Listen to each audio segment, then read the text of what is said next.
Today, we have a very powerful topic for you. Blood rites, the hidden power of menstrual blood. And to explore this topic with me today, I have Lexi, AKA the Cycle Witch. They have a BA in dance and theater, a certification in arts management from Hollins University, and is genderqueer and neurodivergent. They are a 200-hour certified yoga instructor through the Mindfulness Center and have been practicing witchcraft for 15 years.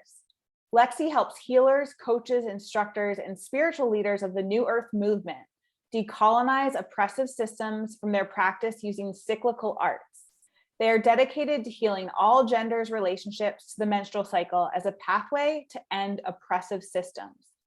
They use 25 years of academic and experiential mind-body study paired with professional experience as a somatic and evidence-based healer, practicing witch, ritualist, and thriving survivor of PTSD to offer you and me a feminine perspective on menstruality and spirituality that's accessible, grounded, and rooted in evidence-based methods, science, and anthropology. This topic is near and dear to my heart, and I am so grateful to have you here, Lexi. You have such a wealth of knowledge, and I can't wait to start picking your brain and sharing this wisdom with our audience. Welcome. Thank you. I am so excited to be here.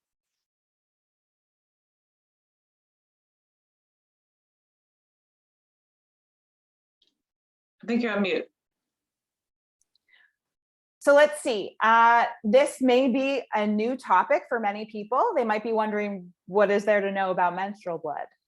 So I'm wondering if you can start with kind of giving us an introduction into what you've witnessed as the way that the menstrual cycle has been experienced in our culture, what new visions you have for it, and what blood rites actually are. That's interesting that I said our, because I love that you don't keep it as a gender specific topic. It really is for all of us. So it's curious that I use the word our. Yes, because it's already working. This is my favorite. So this is my favorite topic. I am so excited to be here to talk about this today. Let's just dig in deep, right? So the menstrual cycle, there's so much taboo, so much shame around it, right? And it's not just like a mistake. It's not just like, oh, I was left into the world as a menstruating human without ever being taught really what that means. Not really taught like what the 4 phases are, what I'm actually going through, and what that means emotionally, physically, spiritually, all of the things, right? Just kind of like, oh, you bleed. And I would like, when it happened to me, I was just taught like, oh, it's the curse. And from like very Puritan and Puritan religious like backgrounds, a lot of times we'll call it the curse. They have this connection, like even in apples. So now childbirth and menstrual periods and these things are painful and horrible experiences, blah, blah, blah. All of those things and these like myths are extremely harmful. Then there's all of these taboos too about it being dirty somehow or somehow gross, somehow shameful. It needs to be hidden, which actually there's like, I think the statistics are wild on this, that like 2 out of every 3 grade school menstruators will miss like work or school because of their period, because of lack of access to menstrual products, because it's not a widely talked about thing and it's considered taboo. It leads to period poverty. It leads to missed school, a missed education, missed opportunity, actually just our very presence, and our access to these things becomes diminished.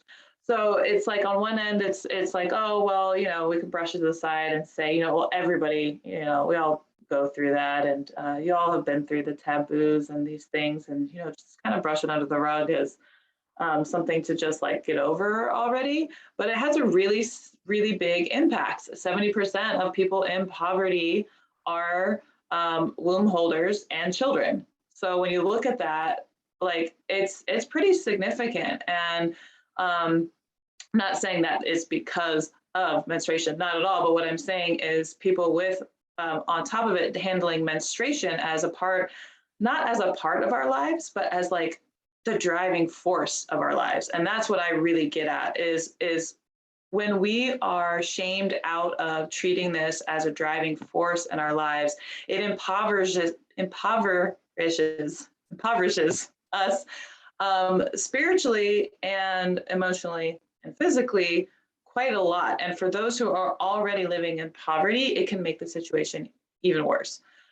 So it's a very real issue. And there's a lot of cultures around the world that still consider it so dirty that when it's happening, they're not allowed in social circles, not allowed to be seen. And this is twofold, right? Because I really do support that we do segregate ourselves and remove ourselves, but not because we're dirty, but because we're actually so magical that the magic is just too intense for society.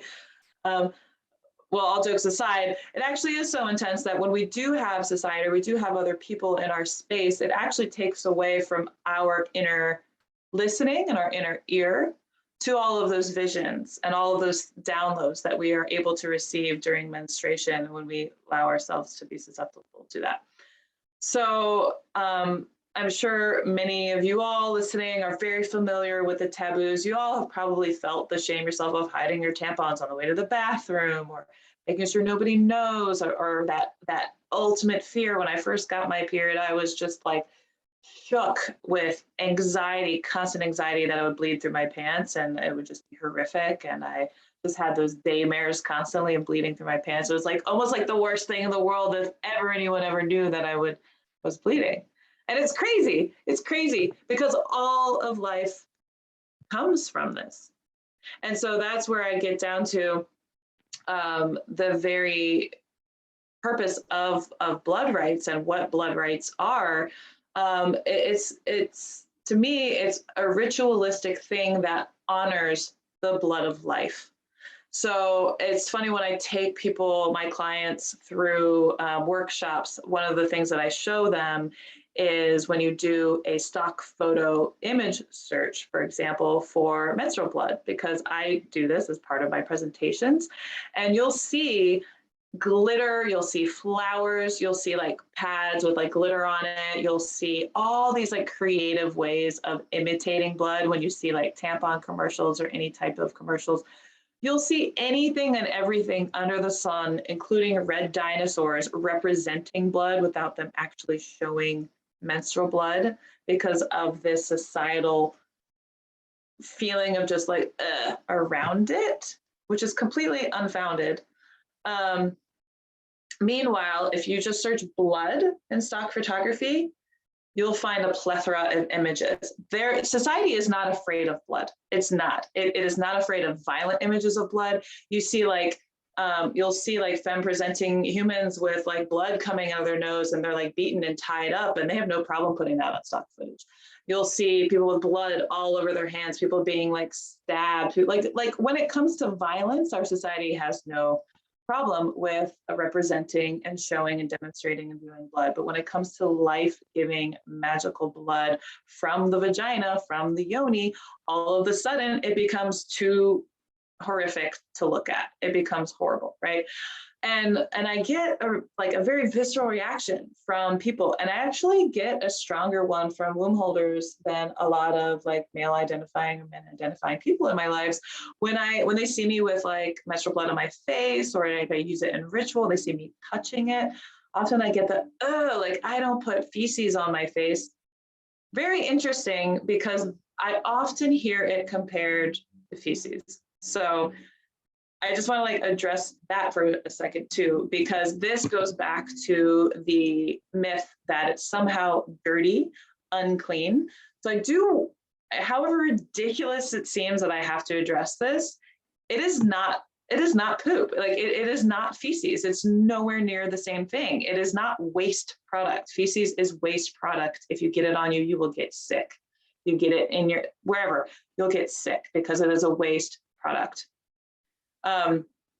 In the spiritual sense, menstruation can be considered like ama in yoga practice. Like it can be considered waste in that sense, but it is not a waste product. It is actually a life-giving product, full of life-giving blood and and stem cells and many other nutrients. So it has enough nutrients to create an entire life. Like that is what we're shedding, right? in the uterine lining, that is what we're shedding. So one, it's not feces, it's not waste. Two, when we think about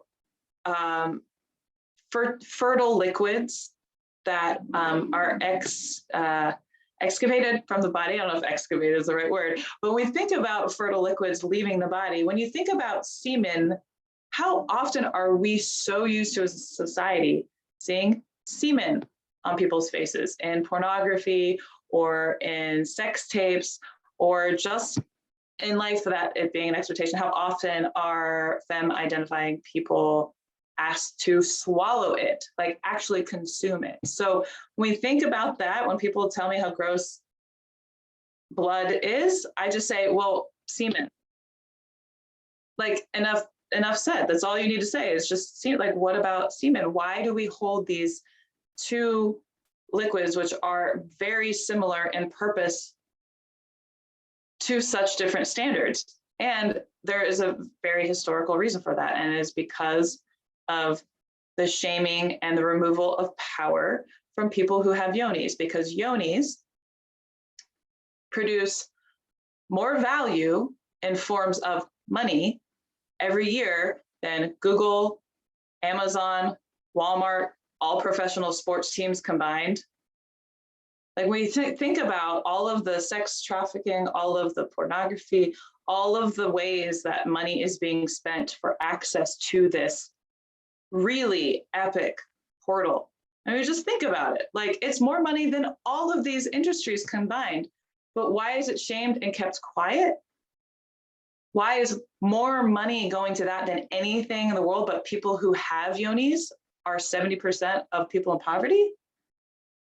Like you think of that discrepancy, it's just mind-blowing, right? There's a reason why this is shamed. There's a reason why our access to information about it has been taken away. It's very intentional. It's not just like, oh, they forgot to teach us this in school, that's crazy. Oh, they're trying to put us all on birth control pills so that we don't actually have real menstrual bleeds, like, so that our hormones are, and that's a whole nother topic, I won't go into this, but it's very intentional. And historically it started, 6,000 years ago, right? So it's been going on for a long time, but it has not been going on forever. So we've moved from lots of taboos, lots of talk about how this is dirty, and into the reclamation of that, right? So what does that look like? So reclaiming this, it's kind of twofold, right? Because it's not just reclaiming the blood itself, like it's also reclaiming cyclical living, which we'll have another podcast talking about that in the future. But the blood itself is so symbolic and powerful, and just reclaiming that alone holds so much power for the revolution of reconnecting as a society to the cycle of life. That's what it represents. It represents a cycle of life. And to think, we've killed 25 million of our own kind in the past few centuries, like, are we honoring the cycle of life? Or are we honoring violence? Because right now the blood that we're honoring is the blood of violence and not the blood of the cycle of life. And so if we can get all of society, not just people who have wombs, but people who don't have wombs, people who have wombs and don't menstruate, people who identify as women, queer, non-binary, men, it's all of our business, because this is how humanity is created. And this cycle, we're so far removed from the cycle that we actually don't really know how it works. And that every single month, a womb holder goes through 4 different phases, very similar to what the earth goes through every single year in its 4 seasons. So in order to resurge and heal from all of this being taken away and all of this essentially trauma, not just to womb holders, but to all of humanity, moving from a culture or moving from honoring these cycles to one that is obsessed with man's power over nature, that you can see, even if you look at like the Versailles Gardens, like Louis XIV, like the geometric shapes of the gardens and the trees like cut into squares, like that was very symbolic. It wasn't just like unintentional, oh, I'm going to make it like that. It was like, this is a symbol of my prowess, of my power over nature, my ability to control Mother Earth and exude my power. And that is the colonial mindset that overtook the entire planet, that went out and used violence to overtake the entire planet and disconnect us from nature and from that cycle of life, where dominance and power and that mentality just overshadowed the one of the cycle of life. So coming back to our blood rites, there's many, many ways that we can honor, through the use of blood itself. And in another podcast, we'll talk about actually honoring the phases. That's a whole different part of actually honoring all the phases of your cycle.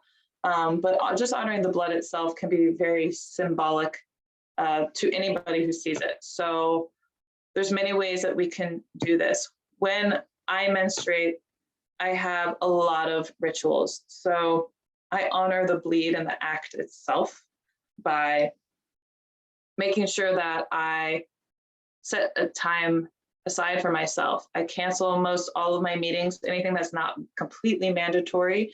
I will cancel or move or reschedule. I usually try to be proactive and I have it on my calendar ahead of time. So that way I don't schedule anything social during that time. I just let people know, it's like, no, I'll be on my bleed during that time. So I'm going to be alone and hibernating. And then I will often do manifestation rituals, which includes connecting with all of the elements, with fire, air, earth, and water. So having each of those 4 elements in forms of either crystal, spring water, oftentimes incense to honor air, also often have sage, crystals to honor earth, and some spring water, and a candle to honor fire. So that's kind of like a basic of like my altar. And so having that, and to sit down with myself with the blood, and I'll often anoint myself on the third eye.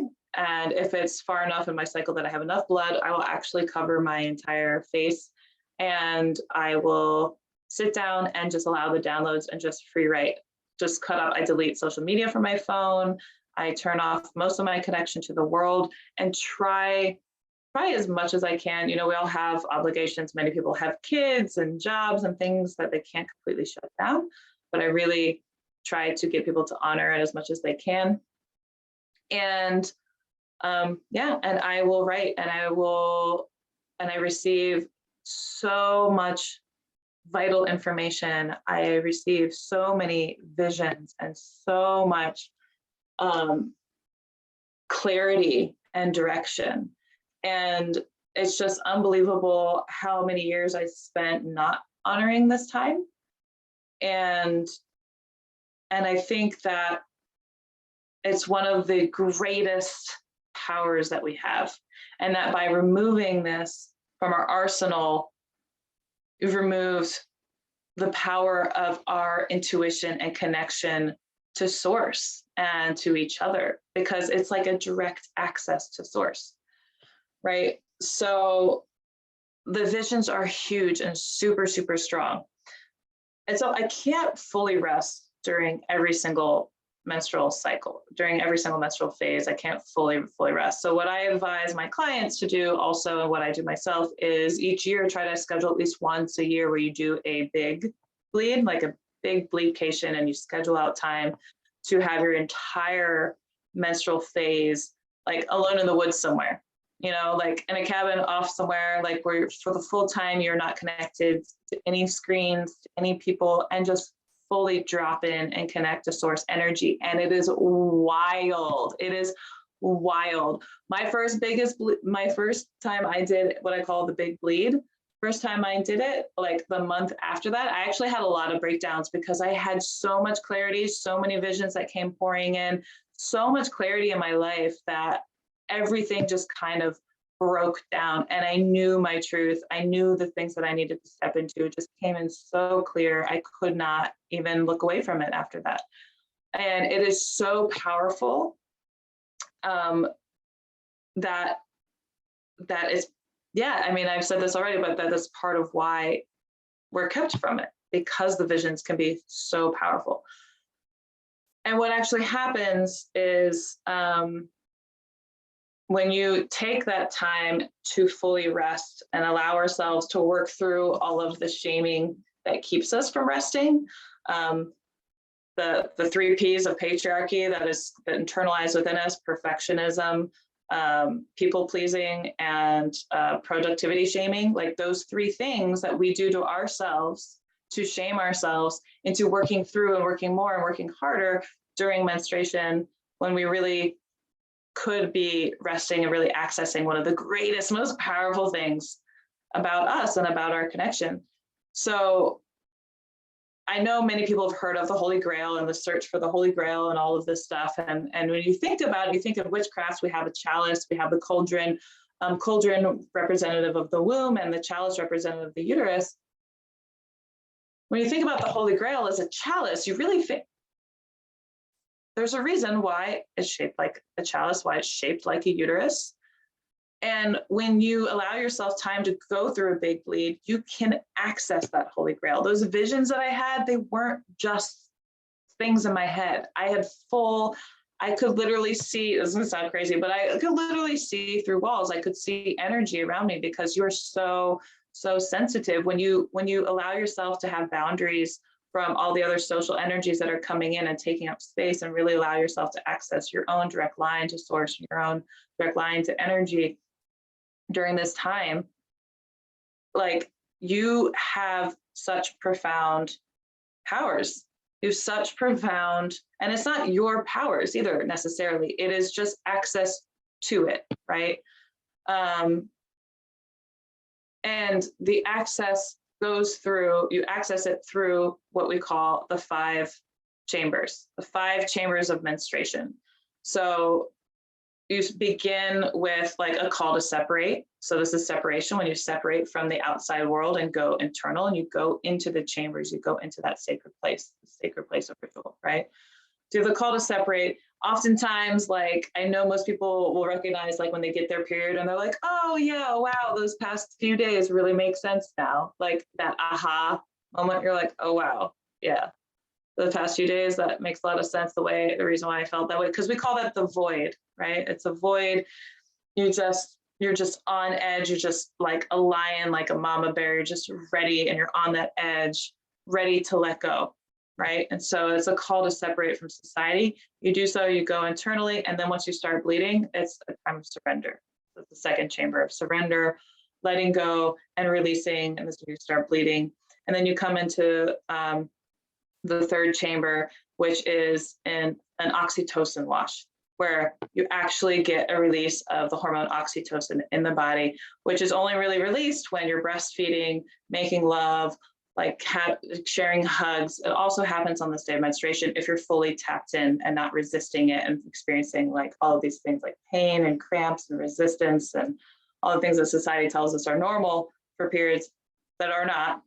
They're common, but not normal, and it's often because of us being in resistance to our bodies most all of the time. But when we're not and we're fully in flow with it, then we have that feeling of release and renewal, that oxytocin wash of love, and it just becomes almost ecstatic, and it feels so good and nourishing and releasing and relaxing. And this is full rest, and resting at this time is what really allows us to be our full selves when we get to our inner summer.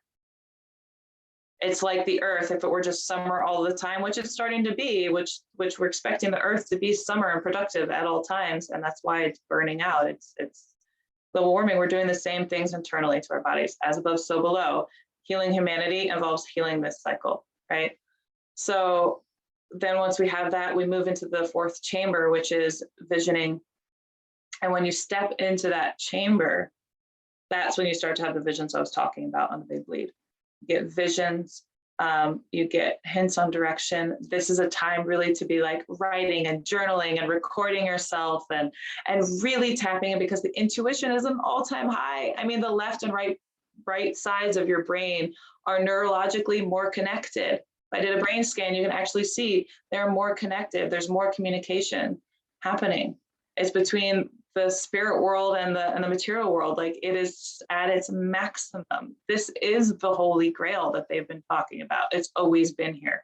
It's always been within us. It's always been coming out of us. It's always been here. We've just blocked our own access to it. It's just been suppressed for centuries. And this access has been blocked not just externally, but we have started to block it internally before they even get to us, with perfectionism, with people pleasing. So I'm like, oh yes, I'm going to come to that place and that party because I don't want so-and-so to get upset. Meanwhile, I really need to be honoring my bleed, right? So, and what happens is we get into the fifth chamber, and that is clarity and direction. We start to end the bleed, towards the end of the bleed. And that's when our integration back into society and earth starts to make sense, and we get clarity and direction. And eventually there will be a really clear directionality message that comes through of, okay, this is how to integrate this. And sometimes we're not ready to hear it. Sometimes it's really hard. And I know for me on my first big bleed, like, it was very hard to hear it. And I honestly, for the month after that, buffered. Like, I started drinking alcohol again, which I don't generally do. Started like smoking pot again. I started and for people who know me well, popcorn is my biggest addiction. So I started eating my feelings with popcorn, like endless amounts, because the message, I heard it loud and clear, but it was just too big and scary. It was too big and scary. My nervous system couldn't handle it at the time. So for like a month, I was just buffering until I came to and was like, all right, I know what I'm meant to do with this information. I know which direction I'm meant to go. I had to make huge changes in my life. I had to leave like a relationship of like 12 years. I had to like move out of my house. I had to travel. I had to get this message out to the world. I had to start a business. Like, all of these things came in clear, and I have never felt so aligned since. And it just gets more and more clear every single cycle that I have. And so with menstruation, and this is just the menstrual phase. Like, this episode is just about that phase. We have 4 full phases, and they each have their own qualities. And this one is just that phase, because we're such magical beings, right? So just even knowing those chambers is super important if we want to go through all those chambers.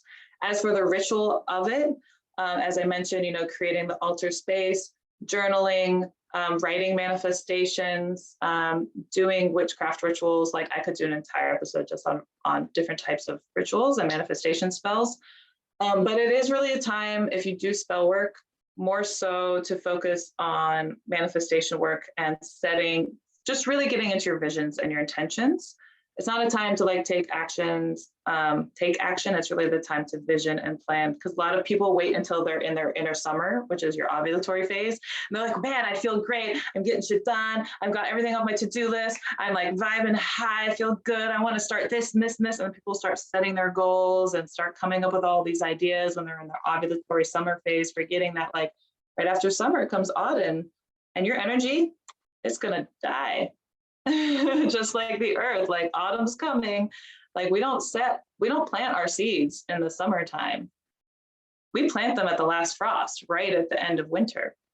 We plant them in winter. Like, we figure out what we're planting in winter, and then we plant them right after that last frost, very beginning of spring.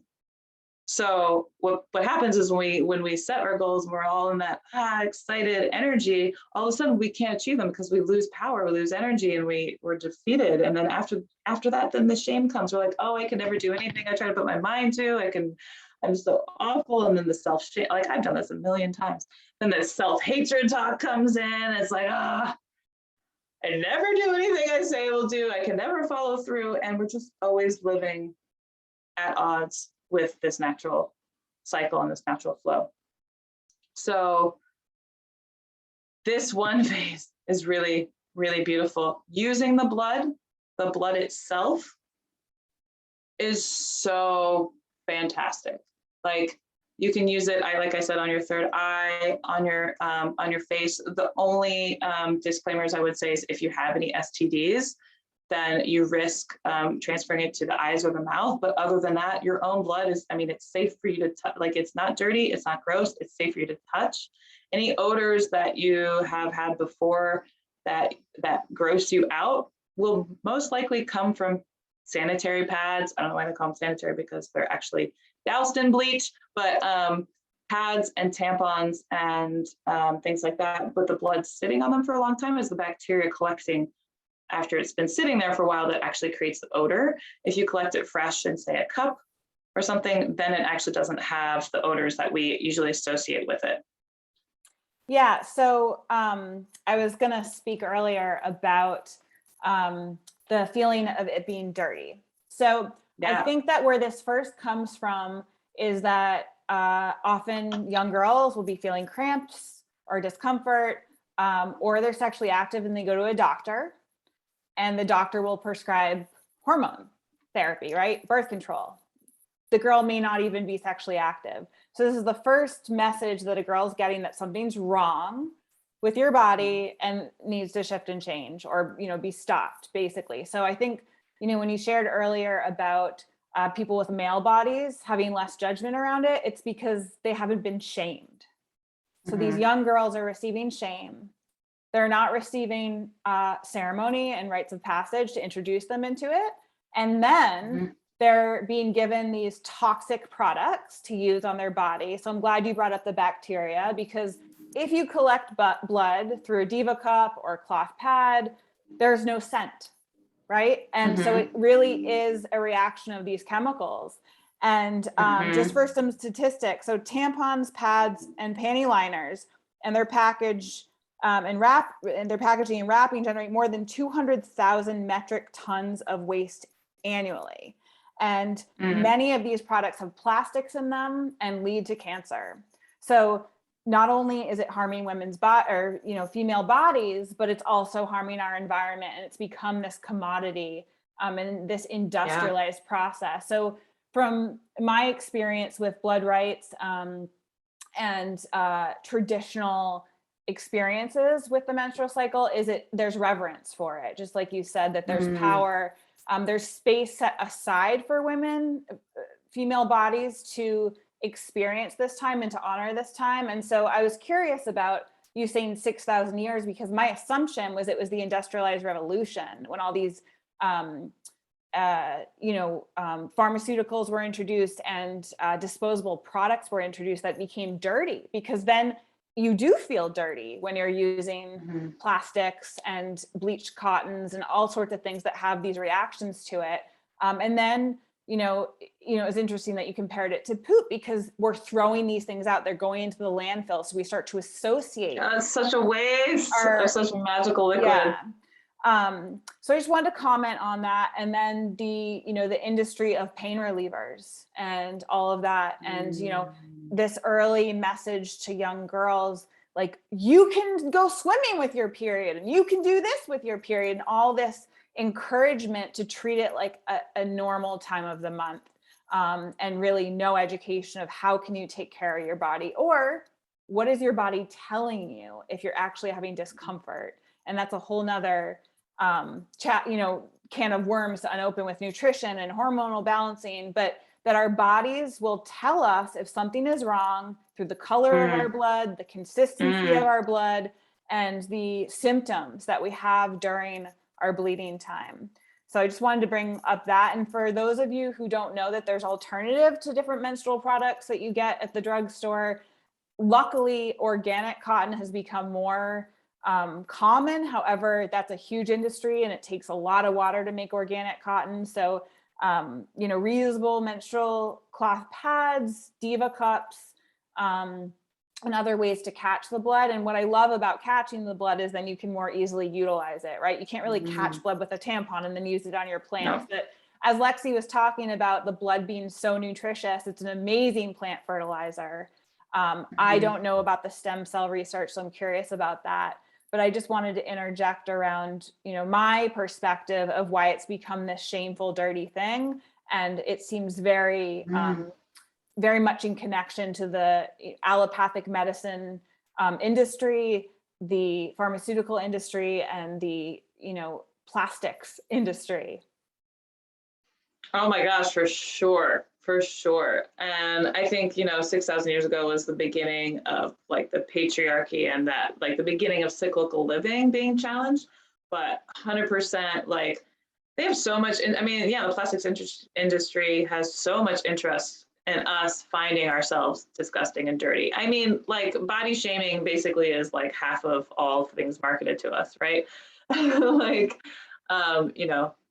it, I won't even get into that, but like, because we all know, like, you're not pretty enough, not small enough, not skinny enough, too smelly, vagina's not clean enough, like whatever it may be. But yeah, as for like just the idea that something is inherently wrong with us when it's actually completely normal, it's just that kind of goes to show it's just like we have a world structured on this like male hormone cycle, and with male bodies being the normal and everything else being dysfunctional. And so with that attitude, yes, 80% of people on the birth control pill are not even on it for contraception. They're on it and they're put on it for health reasons, but it doesn't actually solve the core issue. It just masks symptoms by actually removing your cycle altogether. It just stops ovulation altogether, which can create nutrient deficiencies, which can create bone problems. And you're basically just being malnourished. And it can also lead to higher risk of stroke, heart disease, cardiac arrest, like so many issues. We don't actually have informed consent on when we're given these pills. We're just told that they're completely safe and they're fine. However, your chances of blood clots actually goes, especially if you smoke, goes up really fucking high, way higher than the jab risk for Johnson & Johnson's jab risk for blood clots were when they actually took it off the market for a little while because the risk for blood clots. For birth control, you have a higher risk for blood clots than with that. So there's so much out there. The birth control pill, which I just disclaimer, I fully support everybody's choice for what they need and what's best for them. And there are people who don't have situations where they're only engaging in consensual sex, where the birth control pill could be very, very helpful. And people that actually don't have the time to fully learn natural methods, where it could really be a game changer for them. But my issue is not with the birth control pill itself or access to it, which has been a game changer for our rights, but informed consent, because most of us are not given the whole picture. We're not given the risks. We're not actually told that it cuts off our cycle. We're not actually told that the bleed is fake. It's a synthetic bleed. It doesn't even need to happen. It was put in there for marketing purposes to sell it to both womb holders and the church. Like, it's not even medically necessary for, like, because your cycle completely stops. So the bleed is fake. So funny that is, because then people are using all of these tampons and pads that have chemicals in them, such as bleach, that you're putting in one of the most sensitive parts of your being, that where you risk toxic shock syndrome, which can literally kill you because the bacteria is so intense.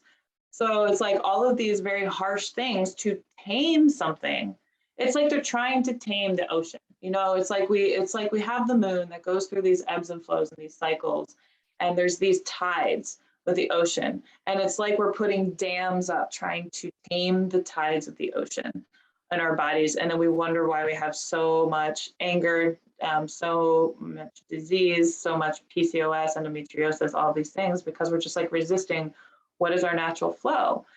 And I think in my mother's generation, and the generation before her, they had to become like men just to get their foot in the door. Like they had no choice. They had to be and had to prove like, hey, anything men could do, we could do. Like there's expression, anything you can do, I can do. Bleeding. Like there was that, I have to be like a man. I have to prove that menstruation doesn't hold me back. And so in that sense, that generation kind of lost that, and they had to masculinize themselves and work through their period as if nothing was happening. But now we're at the generation where we can say, hold up, like, okay, anything you can do, I can do. Bleeding, but I don't have to, and nor should I, nor will I, because I'm not going to sacrifice my own health and well-being to appease this society. And not only that, the feminine is just as valuable as the masculine. And I'm talking about energies, I'm not talking about genders, right? So the feminine energy is just as valuable. And how can we show that it's just as valuable, as opposed to saying everybody has to be super hypermasculine in order to be seen as valuable.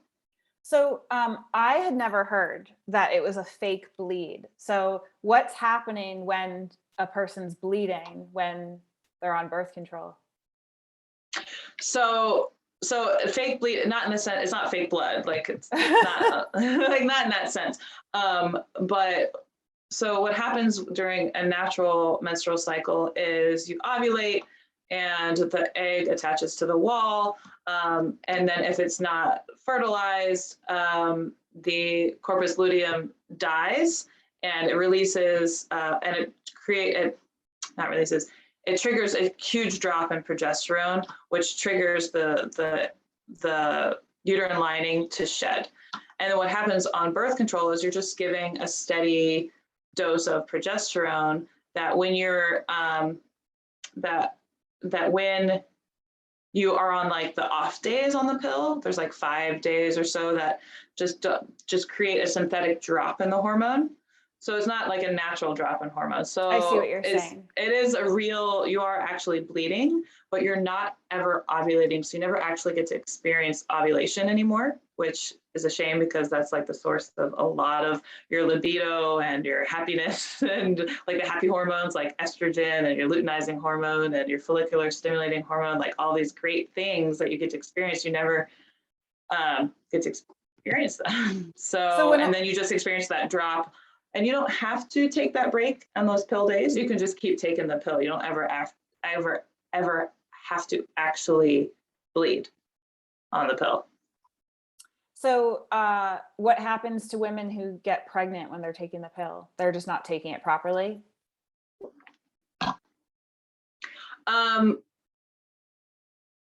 Yeah, I mean, I think, you mean like, how does that happen?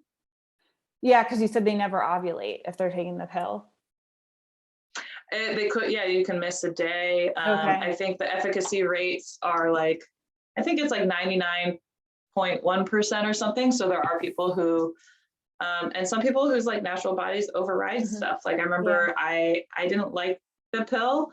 And I was just kind of gaslit and told, oh, if you don't like it, it's just because you haven't found the right one yet. And so I like tried 3 different kinds. I hated them all because I could feel like the synthetic bleed, which at the time I didn't know it was a synthetic bleed either. I would take it out and have a synthetic bleed, and then I would have spotting around the time when my body actually wanted to like bleed. Like my body was just like, I felt like it was at odds all of the time with the hormones. And I had my own hormones, which are really strong, that really wanted to come out and play. Like they were there. They're like, let me come out. Like it was not a good look for me. So I loved that you used the language that it's like people are trying to stop the ocean. So the moon affects the ocean tides, and the same way that the moon affects our wombs and pulls on our liquid. So if a female is outdoors a lot, if she's aware of the natural cycles of the season, not always indoors all the time, she will sync up with the moon.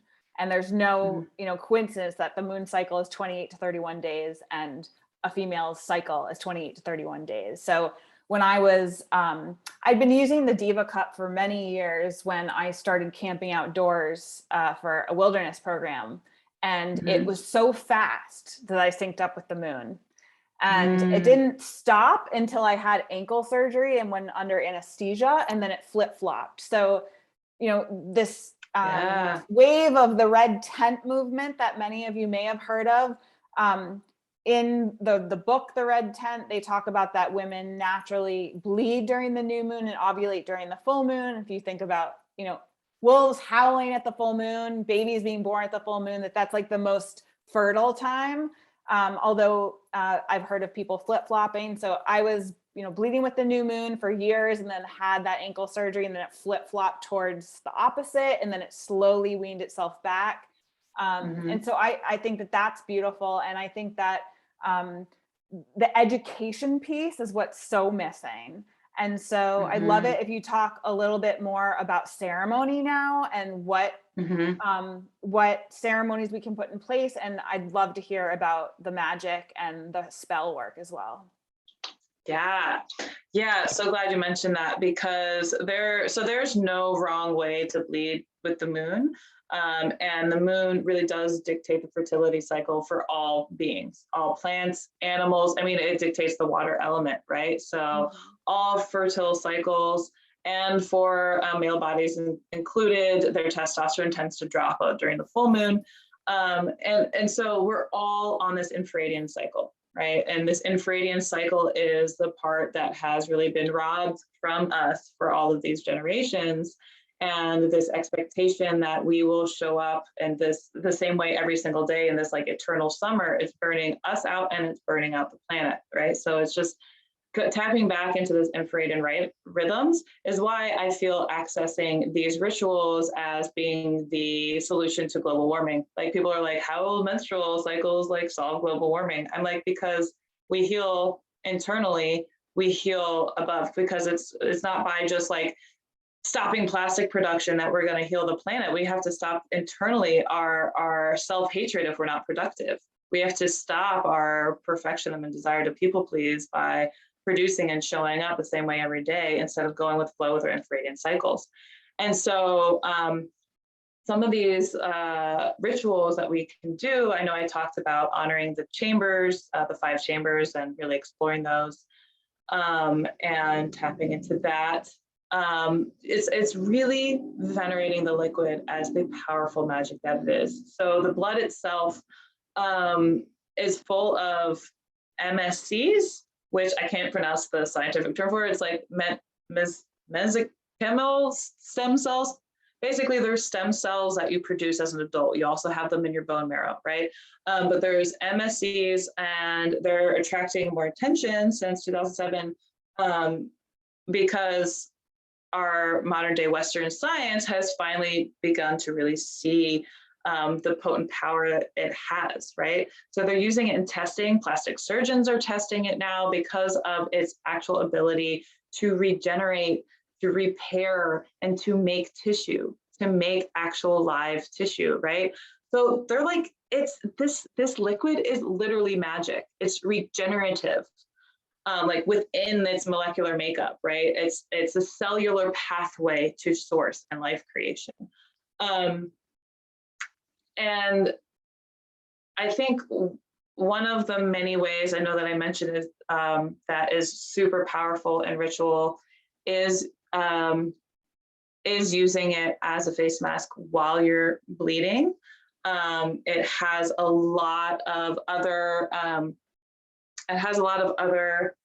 nutrients in it, like zinc, like potassium and nitrous, which is why you can mix it with water and feed it to your plants. It's a great plant fertilizer, right? Like you mentioned.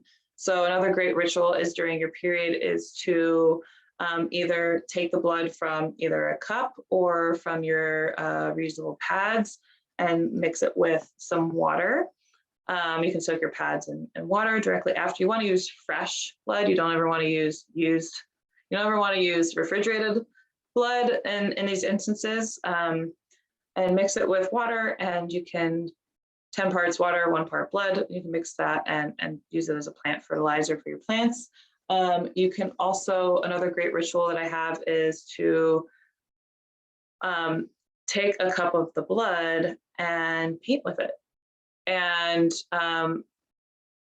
I can write out manifestations, and I've done multiple ways of painting with it. One, I'll actually write out my manifestations in ink, and then I'll paint that page and decorate it with the blood and hold on to that.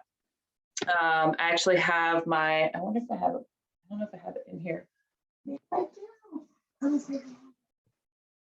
I do. My mojo bag. Okay. So I did a manifestation spell. My biggest one that I do every year is at the New Year's. And so I have this little mojo bag. I actually have 2. I do it at the beginning of the year, right? And during a manifestation spell, I usually do it on the new moon. So if I'm not bleeding on the new moon, I'll usually set most of my intentions while I'm bleeding. And then the following new moon, I'll really like set them out into the universe.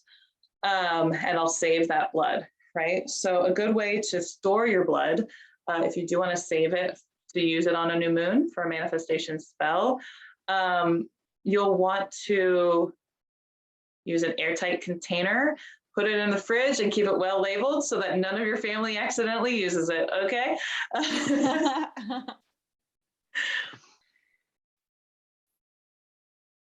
So, when I was thinking back to the beginning of the conversation, when we're talking about these young girls who are going to the doctor to get relief, right? And what a tender time of starting to know who you are, step into your independence, step out of the parental sphere, interact with the world as an individual, a sovereign being. And the doctor's telling you that you have to shut off this part of you that is the most intuitive, the most, the life force of you. And then you talked about this people pleasing, this codependent culture that we all live in. And, you can't be in pain because you're supposed to be taking care of other people, right? Like there's this idea that, as a female, you are here to serve others, to take care of others. And so of course you can't inconvenience yourself or the world by being in pain or slowing down. So I'm not surprised that we live in such a codependent culture of people who are so confused and so insecure, and they don't know, they don't know what their inner voice is saying. They're clouded by other people's projections. They're constantly worried about what other people see in them. And I bet it all comes, you could say that from 0 to 7 is when we really develop our sense of self and our narrative. But I am curious about just how much distortions are, anchored into us when we begin to menstruate. And then society tells us that we have to quiet down, stuff it up, numb it, and ignore it. Of course, we, are in this society of people who feel disempowered, don't know how to hear their intuition, and are at the effect of this industrialized experience of menstruating. So I think as we finish, I'd love to hear your feedback. And as we finish, I'd love you to comment on people in different gendered bodies and how menstruation can be accessed by all, because please correct me if I'm wrong. I recall that when we connected, you said something about it's not just female bodies that can take advantage of this. Yeah, for sure. So just to close off some of the ritual work of using blood, I know I said you can paint with it, and this also definitely helps for any age of coming to terms with and accepting that power, right? Because it's one of the most powerful manifestation tools, because it's the liquid created in your sacral chakra, right? Like it's that power center, that center of creation, that energy. And so anytime you use that, like you can honor your intuition really of like the best way to use it. So you can use it for writing spells. You can use it on like mind maps of things and just painting with it. You can just actually paint things with it. And you can use it for manifestation in that way. And then you can also use it for banishing things. So, if you are trying to banish some of that codependency, some of that people pleasing, you could write codependency on a piece of paper, and you can paint that with some of the blood from your last cycle, and you can burn that and burn it and watch it burn away out of you and out of your being and out of your ancestry. And as for using, so there's many different layers to this, because as for gender, there's many layers, because as we'll talk about a little bit more in the next episode, we talk about cyclical living and decolonization overall, is that gender is not in a binary, right? So there's sex and there's gender, right? So sex is the biological side, which sex is not a binary either. Sex, there's male and female attributes, and there's like 16 different biomarkers in the body that can be identified as male or female. There's more than just genitals, right? There's genitals, there's gonads, there's hormones, there's brain chemistry. There's just a slew of things that can be male, female, right? And so biologically, there's a lot of people that have mostly male attributes and mostly female attributes, but there's a very large amount of people who have a mixture of both. And we use the term intersex, but intersex, it can be a big range. And then there's a lot of people who have mostly male attributes, but might have really high levels of estrogen. There's people who may have XXY chromosomes, but are born with a penis. So it's just like there's a huge range already that's not in the binary. And our modern science has basically done all studies dividing people into these two groups, which just doesn't make sense scientifically because there's not two groups.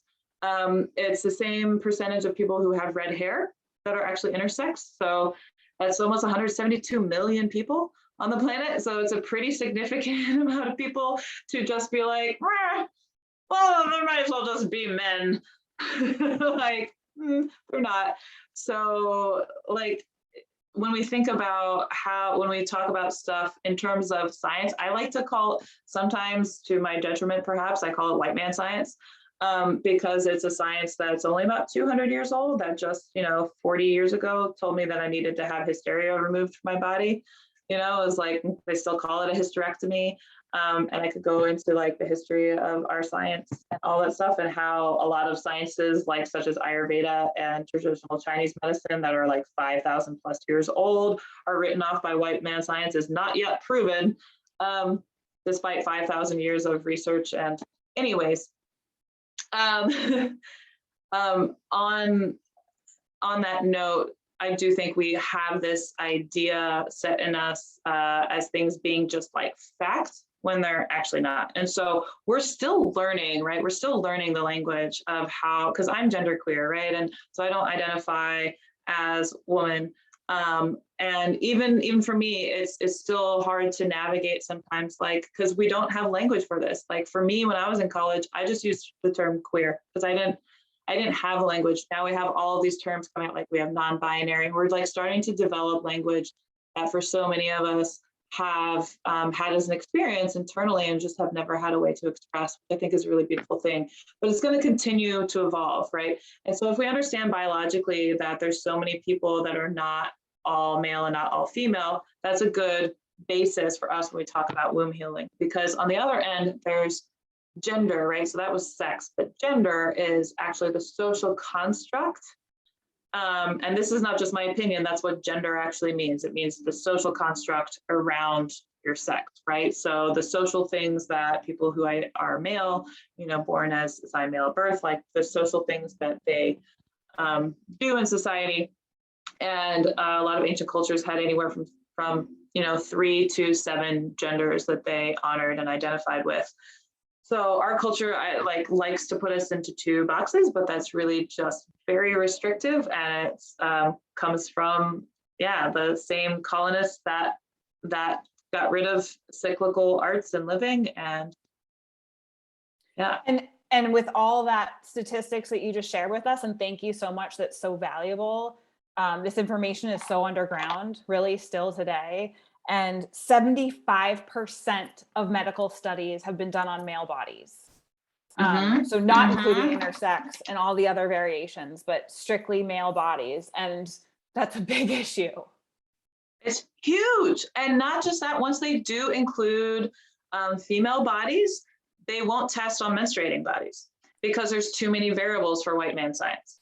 Too many variables, because I am biochemically, I'm 4 different people every single month. And they're like, that's too much to handle. Well, and I get it, because the model is set up in a way that you can't have that many variables. If you want to test a thing, it becomes too complicated.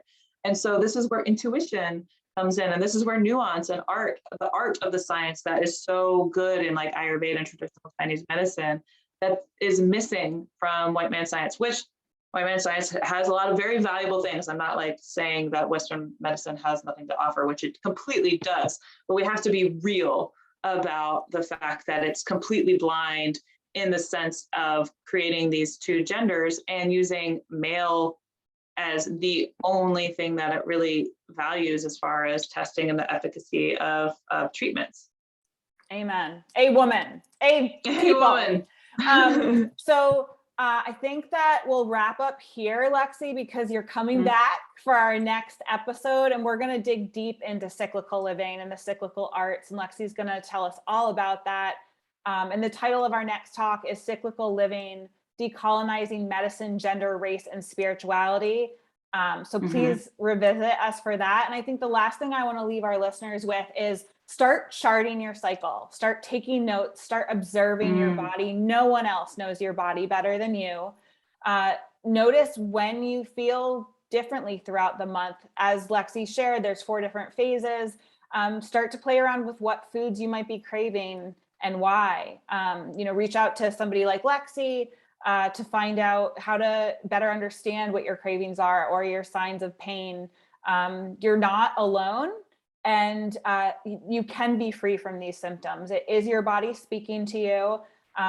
You could even go as deep as to say these are your ancestors speaking to you. Your body is a living, breathing being, as you know, and there's so much wisdom within you that you've yet to tap into. So consider this your invitation to start to maximize your power in a whole new way. And we hope that this touched you. Yes. Yes. Thank you so much for having me. And I just want to end, with just saying this is such a powerful thing. And as we were finishing off with gender, just to know that this cycle, it's part of an infradian rhythm that affects all of us. So no matter how you identify, no matter whether you bleed or not, this infradian cycle is alive in you. And you can reach out to me or Becca for more information about how to tap into that cycle and that cycle wisdom. And then for those who menstruate, just always keeping in mind, not everybody who menstruates identifies as woman. Not everyone who has a womb identifies as woman, and vice versa. So just know that the power is not, and the responsibility is not just in the hands of womb holders, but in the hands of all of us, all living things. Beautiful. Lexi, thank you so much for gracing us with your presence and your wealth of knowledge today. I'll see you next time. Thank you so much. Bye. Bye.